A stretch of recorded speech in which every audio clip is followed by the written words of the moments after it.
There was a helium balloon floating around her home that scared her a bit because it felt like someone was there. Then she realized it's just a balloon and she was freaking out over nothing. But then she started seeing a little girl peeking around the corners and she heard this little girl laughing when there was no one there. She was telling this story at a barbecue and one of the adults told her, "Never speak of this again. Those are shadow people." I'm Beth Ann Campbell and this is Something Weird Happened Here. Welcome to Something Weird Happened Here, the podcast for people who love a twisted tale but aren't afraid to poke at it a bit. We share stories that are postmarked peculiar and then explore the story with curiosity and an open mind. Stay tuned after the show to find out how to submit your strange saga, and maybe we or you will share it on air. Now let's get started, because no matter where you are in this mysterious world, something weird happened here.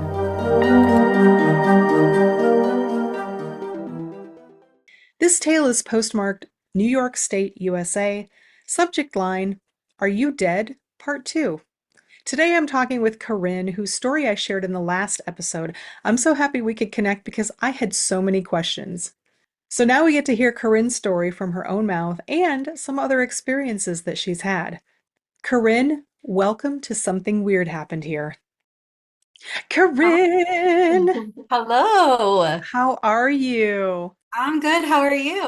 I'm doing great. So I did an episode where I just basically read. And by the way, you're a great writer. You would Thank not you. believe some of the stuff I get submitted is it really needs a lot of massaging. But yours was amazing and a great story, and it also reminded me of my own dream visitation that I had. So Yes. um, I would love to start off by if you could kind of tell the tale of this dream that you had kind of in your own words. And now, yay, I'm here. I can, if I have any questions, I can ask you. And Yeah. if there anything that, maybe you missed or that I didn't put out there, but yeah, tell me in your words. I guess I should start off with how my mother's house is set up. My childhood home, where I grew up, the bottom level growing up was our playroom, my sister and I's playroom. It has its own little kitchenette, its own bathroom. It's the entire size of my house, so it's a Nice. large, large room. And then later on in life, my parents got divorced, and my mother decided to rent out that downstairs in-law suite type of room. Yeah. And I became one of the renters. So this story happens in while I'm living in this house, dreaming about this home. So I went to sleep, and I use that term loosely because I'm not really sure if I was sleeping or if I was in a different state of consciousness. And I was having this experience where I was very cognizant of the fact that I was laying on a very cold, hard rock slab. And there was this thing that I thought at first was like an axe because it kind of brought me back to those like torture devices from back in the day where like it swings and then it gets lower and so it was terrifying and it was frightening. And I kept on hearing these voices saying, "Are you dead? Are you dead?" And I couldn't locate where these voices were coming from. It was if they were coming from like a speaker or something. There was nobody else in the room with me. So I was like, am I dead? I don't know. And I started to, I guess, explore what was happening to me. And I know they say in dreams you're never supposed to look in the mirror. And I understand now why they say that because I did look in the mirror and I saw what looked almost like the crypt keeper, I guess you could say. Like my hair was long. It had obviously like fallen out. It was gray. My eyes were glossed over in this milky coloring. They were blue. My eyes are not blue, but it was like a blue glazy milky Yeah. thing. And I was like, "Oh my gosh, what is happening to me?" And as I was trying to figure out what was happening to me, I woke up and um, it was so cold in my apartment room that I could actually physically see my breath coming out of my Wow. mouth. It like sub-zero, like cold. And I don't know how in the world I was able to go back to sleep after that because I was straight up terrified. But very shortly after, I was like, whew, well, glad that's over, and kind of just like went back to sleep again. And at this point, I heard in my dream-like state, I guess, the sound of the dishwasher being loaded or unloaded, which was kind of significant to me because when we were kids, that's how my sister and I knew somebody was home or somebody was awake, and it was okay to go upstairs and hang out with the family because they were unloading or loading the dishwasher. So it was a familiar, somebody's here, somebody you want to go see and Yeah. talk to is here type of sound. Yep. So I went up to the kitchen in this dream to see who it was, and I was stopped in my tracks because it was an uncle of mine who had passed away from colon cancer many years back, many years before that. And his name's Thomas. And I said, Uncle Thomas? And he kind of like looked around like the way I was when I was on that slab, like I can hear a voice. I have no idea where it's coming from. I don't know what's going on, but I hear something. Obviously, it's saying uncle, so it must know me. Like he was very much looking around, like curious to what was trying to get his attention. And he just kind of stopped what he was doing and walked down the hallway of my childhood home and into my sister's room, which is the first room you'll come to when you walk down the hallway, and opened the door and closed it behind him with no sense that I was behind him at all. So I opened the door and again I called out to him, Uncle Thomas, like what are you? I'm so confused. I just had this weird experience. Now you're here. What the heck is going on?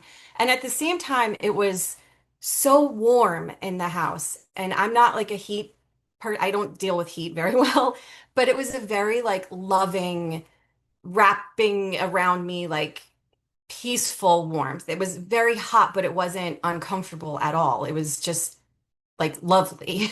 Yeah. Um, and I opened the door, and I saw him start to open the door to my sister's closet where the light was even brighter. It was almost like white light, this very bright white light where I couldn't even really see much of anything anymore, but I could make out his silhouette and he was with somebody.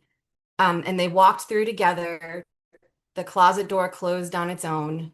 My dream ended, and I woke up and I was still so warm. And I had that like very warm feeling. And I was like, what in the world just happened? And right as I woke up, I got a phone call from my father to let me know that my aunt, who had been battling breast cancer and wasn't doing well, had just passed away. Mm. So in my mind, there is no doubt that I witnessed my uncle. They say when you pass away that you see your loved ones and they come to greet you and they bring you to the other side. And there's no way you can convince me that that wasn't what I witnessed. Yeah. I have so many questions. So many Oh, questions. please, because I just talked a lot. Yeah. So No, please. this is great. So, I'm going to go back to when you initially, the first part of the dream before you woke up to the freezing. You're on this slab with Mhm, something, a pendulum of something. mhm. Was it familiar to you at all? Just completely not Not at familiar. all. It Hey, was nothing like I had ever seen or experienced before in my life.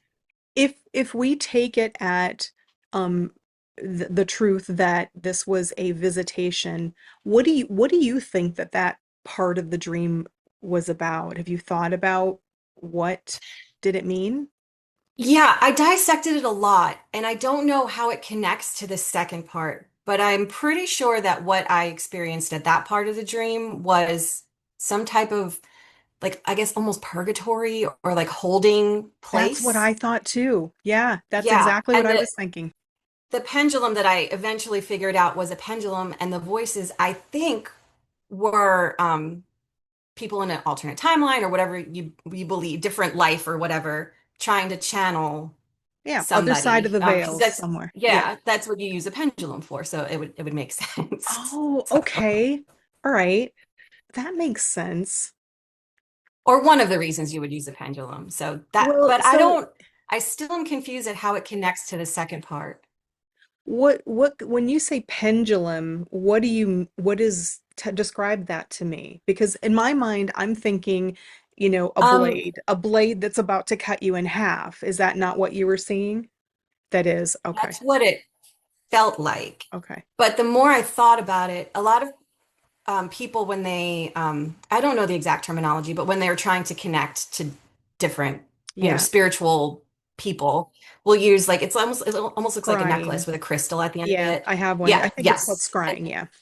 Yeah, and they'll swing it. So I Yeah. think this was like a stone I don't know. Fascinating. I know, no, Yeah. and that actually makes more sense than what I was thinking. Like she's gonna be cut in half. How is that? Does that even relate? But it would make sense if you're in a dream state, right? And your Mm, images, right, get, weirded out and stuff. yeah. I think it's also interesting too, because my next question was the voices, were they talking to you? Are you dead? Or do you think that they were talking? Because you also just mentioned that, it could be people trying to get in touch, or I don't know, maybe praying or on beyond the veil or whatever. Do you think do you think when they were asking, are you dead? Were they talking to you or you were just hearing them? So this is going to be a weird answer. I think they were talking to me because I was the only person in the room, Yeah. but I don't think I was me. So, I mean, obviously I wasn't dead. I think maybe I was somebody else that had passed that somebody else was trying to get in contact with. Maybe. Obviously it wasn't me Yeah. because I didn't look like that. And I Well, wasn't. this is true. Well, that's true. That's true. But I also was thinking too, when you were saying that if it were somebody trying to get in touch with someone, maybe mistaking you for someone, if you were just, let's say, hypothetically, caught in this, that we'll call it purgatory for lack of a better word, but this place where you're Mm, able to kind of experience this between life and death thing, whatever it is, and that um maybe that somebody was trying to communicate with someone, and path of least resistance, maybe an intuitive or something, but I forgot about the fact that you were not you. yeah. Who do you think you were? I don't know. So I mentioned before that I was kind of confused as to how that first experience and the second experience correlated. Yeah. And and this happened many, many years ago. So I think just the only reconciliation that my brain could come up with Yeah. was that I was meant to see the second part. And somehow, as I was getting there, took a wrong turn, maybe, and like Ooh. experienced something else. And so maybe I don't know, my spirit, my soul, my whatever, my a different being in a different timeline, whatever it is, shifted accidentally and went to this Interesting. place. And then that's why I woke up, I think. So Yeah. that's really the only, I don't know, the only logical thing that I can come up with for Yeah, what I that mean, even was. if you hadn't seen a different person, I almost would say, could it have been like, this is going to be a weird word, but like a mud room to purgatory, right? That you were going through. Like, Yeah. but do you think that I know you said it had blue eyes, but if somebody were to have like in death, right? That milky Hmm. thing could be a perfectly normal thing. I mean, Right. do you think it could have been you? It could have, yeah, it could have been. And maybe it was me in an alternate timeline in the future, in the way future. Honestly, I've thought of all the things and I'm You open to all have. of them. So when you woke up, you said so cold that you could see your breath, and I'm just gonna ask it. I'm assuming it, but assuming that you're in a temperature controlled environment, so there would be no reason for it to be, freezing cold. Right. Well, so this was right before Christmas. So it could have been like a malfunction temporarily in our heat. I It don't would think take so so. long to get that. Yeah. Yeah. Yeah. Okay, so in the second part, when you woke up, then you went back to sleep, and then you're in your home. You hear the dishwasher clanking. It's your Uncle Thomas. He can't hear you or see you, but you can hear him, and or I think he can hear you, but he can't see you, right? Because you were Right. calling out. Right. Are you at that point in this dreamish state? Are you aware? You must be aware that he's dead, right? In the dream. Yes. Yeah. Yeah. Because I was like, what are you doing here? Like where and the environment too is kind of like hazy, I guess, because it was very bright. So at first I was like, what is going on? Is this really you? Like this can't possibly be happening right now Yeah. because there's no logical explanation for why you're standing in my kitchen unloading our dishwasher. Um, have you had other dreams that are felt real. And I ask this because I don't have a lot of dreams, and I think I said this in the previous episode when I read your story. I don't have I'm gonna have dreams and I remember them, but I don't have a lot of dreams where I just think, oh my God, that was so real. And then I talked about the one I had with my own mother, where I knew Mhm. that she was dead in my dream.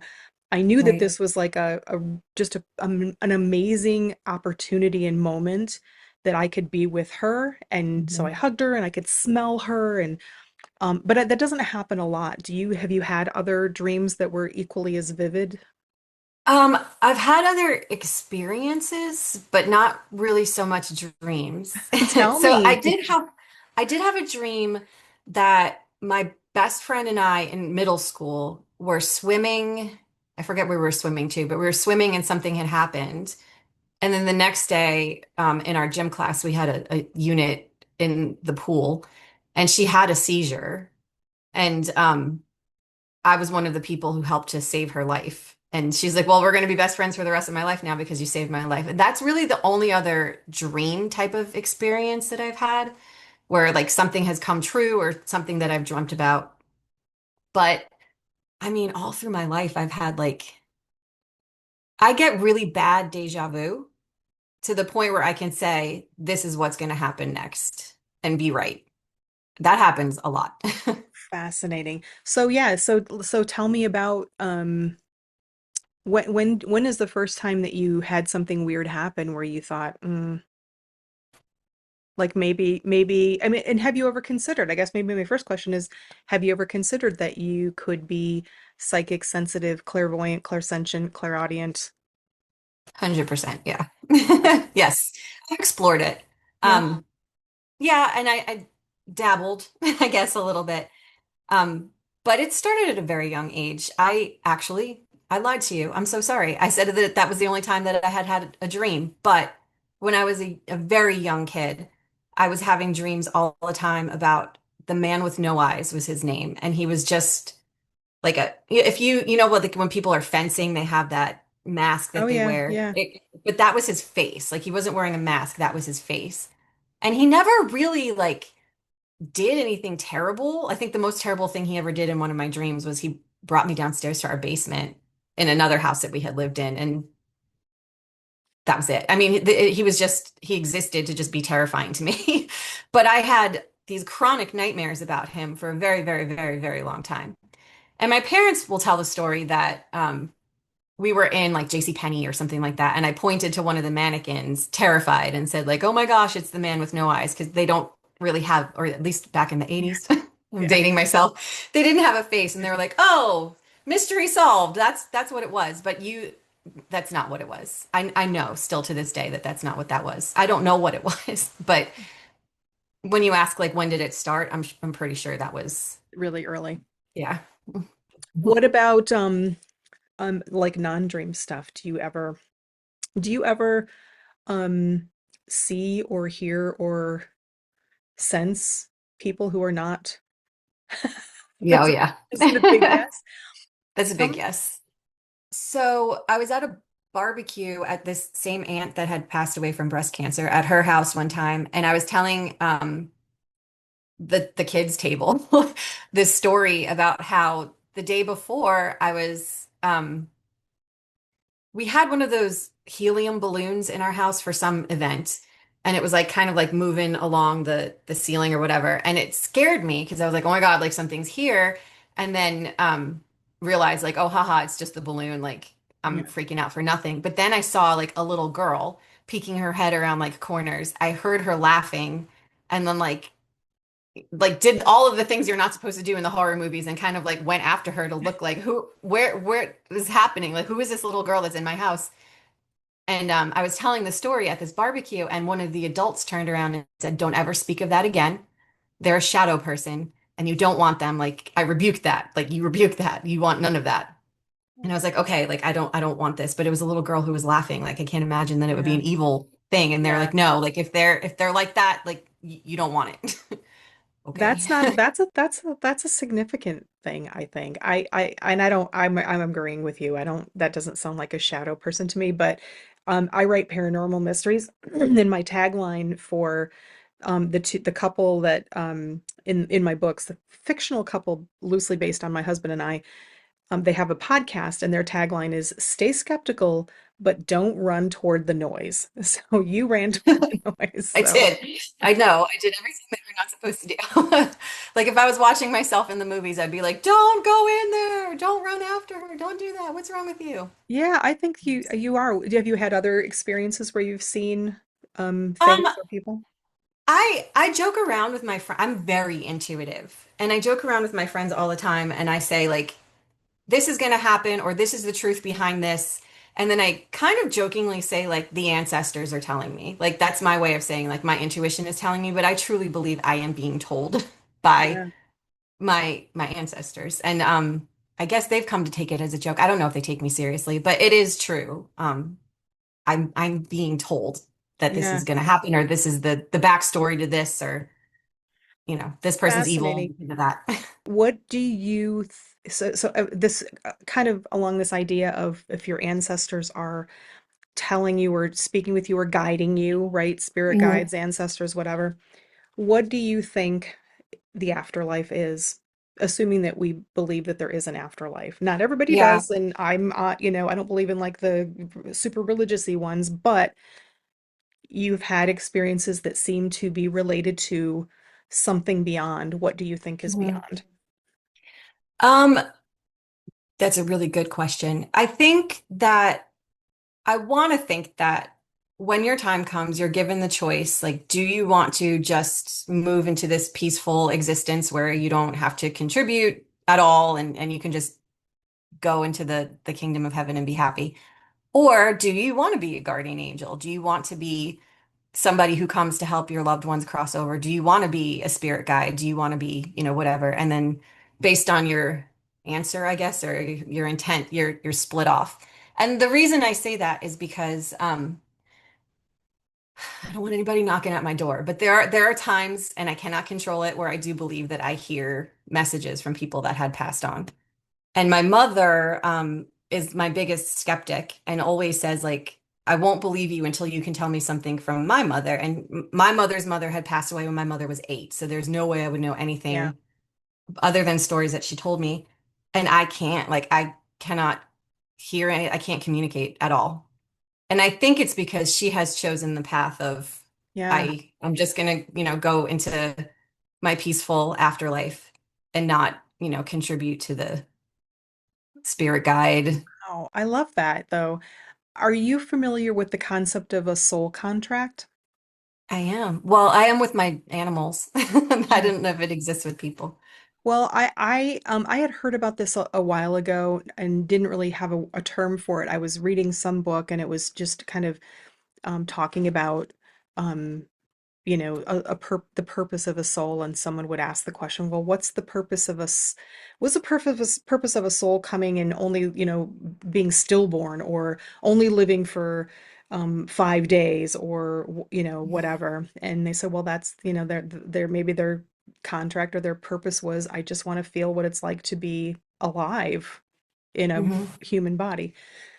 But my friend Evie that I mentioned earlier, who has been on the show a couple times, she kind of helped me helped explain this idea that if you believe in a soul, that a soul might be out there in whatever you call God, the collective source, which would consist of theoretically all the souls, right?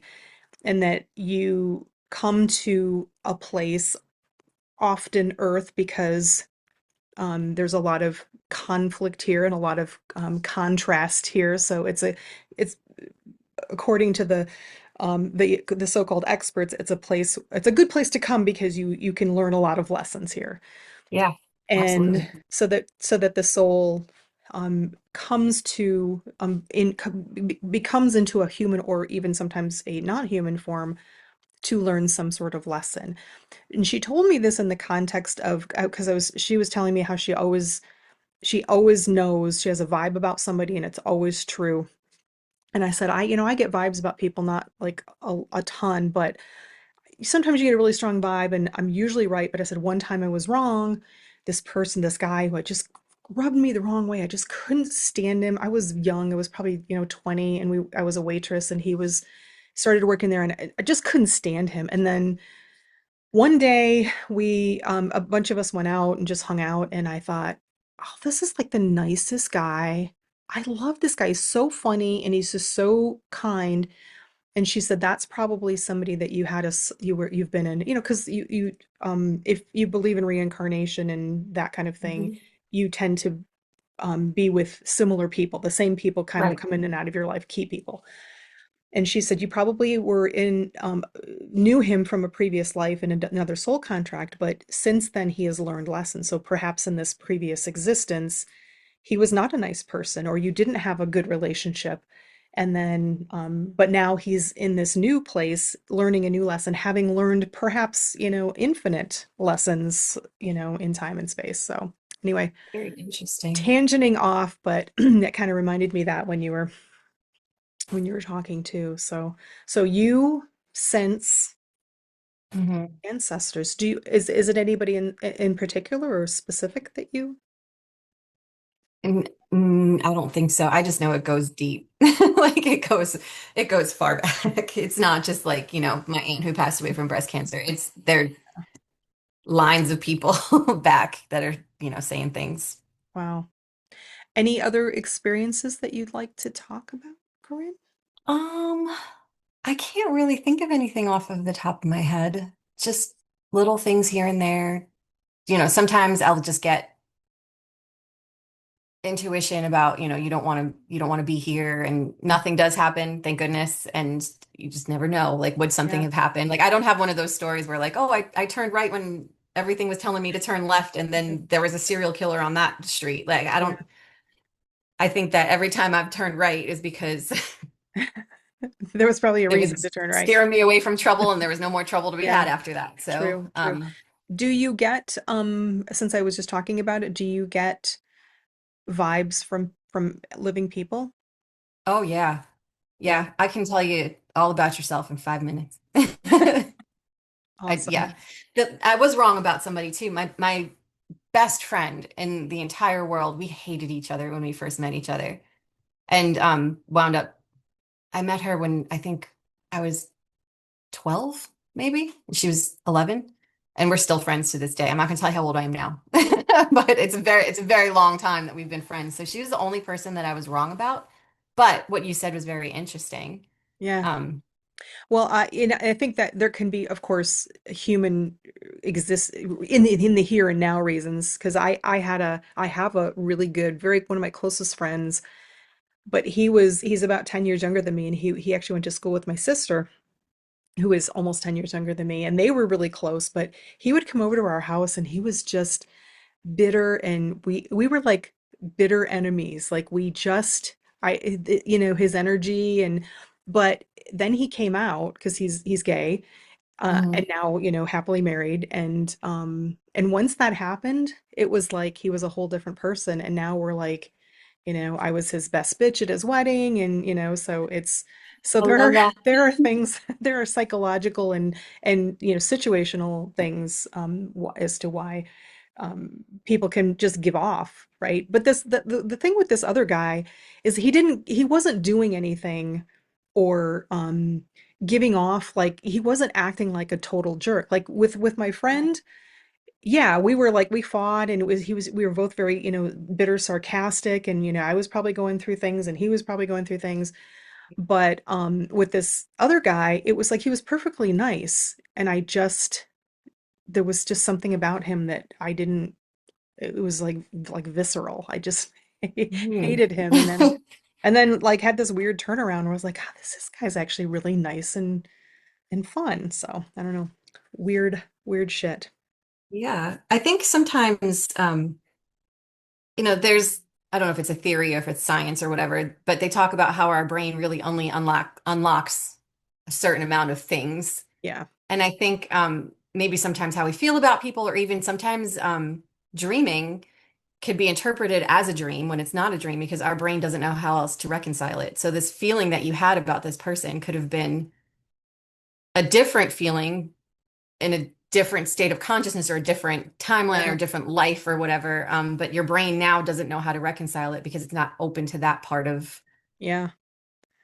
this So life. much stuff we don't know. I mean, even scientifically, like I even think, and I've said this, people who listen to the show are going to be like, oh, here she goes again with the dark energy. But I am just fascinated with like dark energy, dark matter, which is, I don't know if you know anything about dark Mhm. energy, but it's out there. We know it has to be there because but we don't really know a lot about it. And I Yeah, just, there are some theories around things like dark energy in relationship to paranormal events. And absolutely. so I don't know, there's so much um there's so much out there we don't know. And I think someday we will scientifically understand more um Hmm.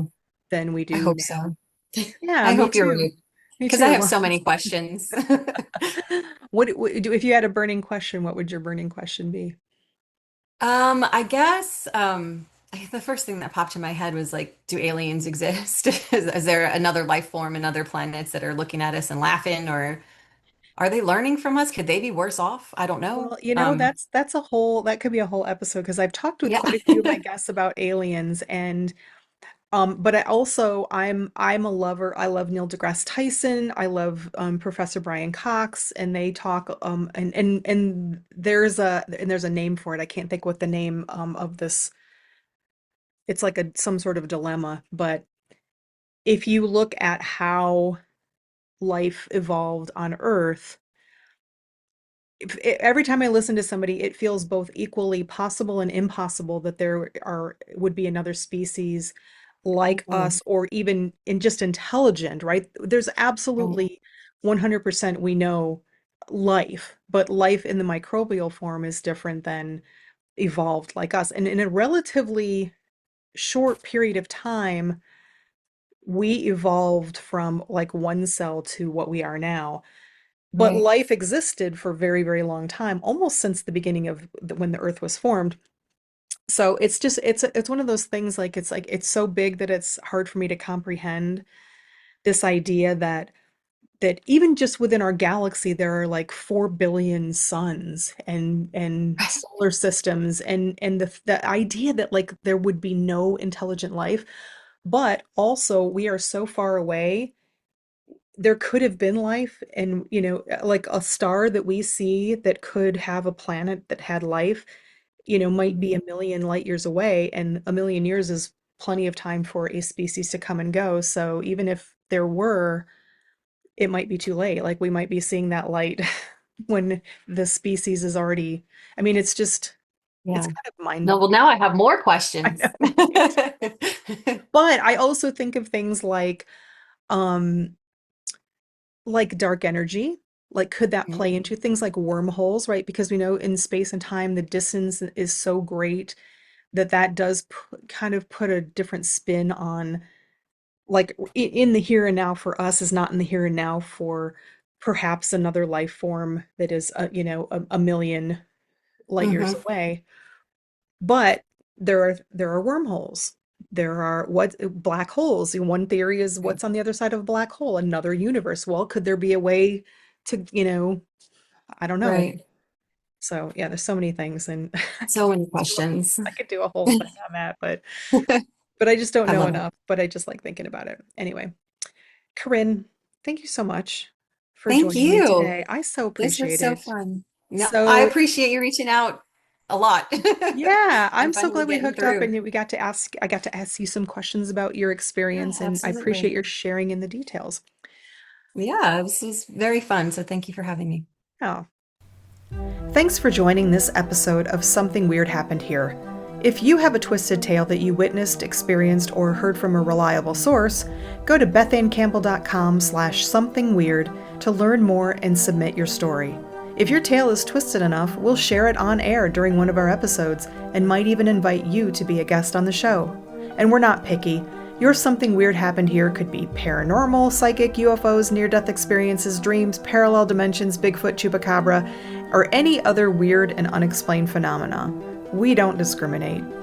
If you're into paranormal mysteries that are scary, fun, and realistic, pick up a copy of my latest book, The R.I.P. Files: Case of the Demon Drums, the first in a series inspired by real cases that I, Beth Ann Campbell, worked on when I was a ghost hunter for nearly a decade. Case of the Demon Drums is available on Amazon and most online bookstores. And finally, we would so appreciate it if you would rate and review us on your favorite streaming platform and/or on YouTube. Thanks again, and remember, stay skeptical, but don't run towards the noise.